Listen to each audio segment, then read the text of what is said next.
Hello दोस्तों, नमस्ते, प्रणाम। आइए आप लोग के बीच में बहुत सुंदर प्यारा एक भोले जी का शिव चर्चा गीत गाने जा रही हूँ।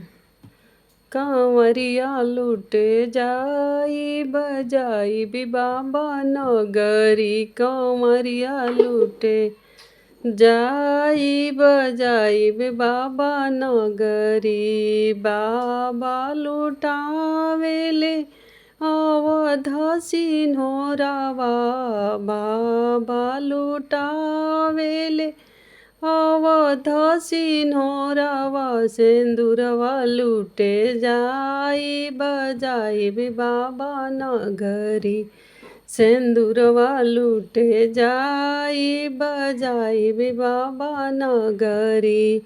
कांवरिया लूटे जाई बजाई भी बाबा नगरी, कांवरिया लूटे जाई बजाई भी बाबा नगरी। बाबा लुटावेले धना दौलतिया रे सोनावा से छानिया, हम सोनवा लूटे जाई बजाई भी बाबा नगरी, हम सोनवा लूटे जाई बजाई भी बाबा नगरी। कांवरिया लूटे जाई बजाई भी बाबा नगरी।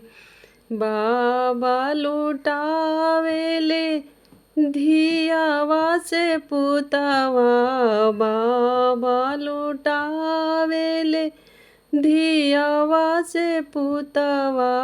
बाबा लुटावेले धियावा से दामादा, हम नतिया लूटे जाई बजाई बाबा नगरी, हम धियावा लूटे जाई बजाई बाबा नगरी। बाबा लुटावेले पुतावा पतोहिया, हम नतिया लूटे जाई बजाई भी बाबा नगरी। कांवरिया लूटे जाई बजाई भी बाबा नगरी। बाबा लुटावेले भाई रे भौजैया, बाबा लुटावेले भाई रे भौजैया। भतीजवा लूटे जाई बजाई भी बाबा